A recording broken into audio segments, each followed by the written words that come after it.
The Jews had set many religious rules about how to live. Some of them required people to fast, to not eat for long periods of time. But Jesus and his disciples didn't seem to follow these man-made rules.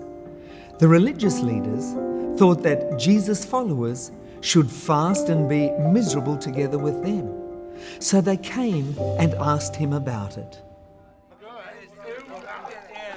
Now John's disciples and the Pharisees were fasting. Some people came and asked Jesus, "How is it that John's disciples and the disciples of the Pharisees are fasting, but yours are not?" Jesus answered, "How can the guests of the bridegroom fast while he is with them? They cannot, so long as they have him with them. But the time will come when the bridegroom will be taken from them, and on that day they will fast. No one sews a patch of unshrunk cloth on an old garment, otherwise the new piece will pull away from the old, making the tear worse. And no one pours new wine into old wineskins, otherwise the wine will burst the skins, and both the wine and the wineskins will be ruined. No, they pour new wine into new wineskins."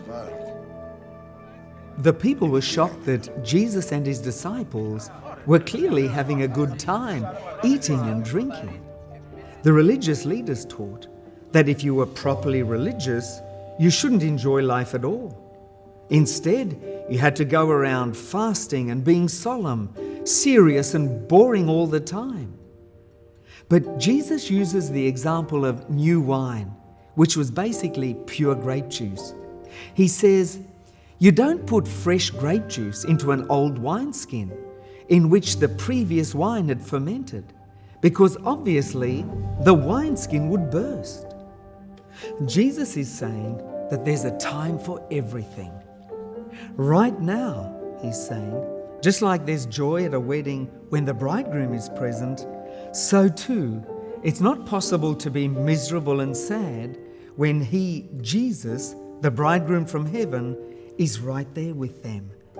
But he knows that the time will come in the future when his followers will be sad after the tragedy of the cross. Here's some questions for you. How do you express your Christian beliefs and values in your life?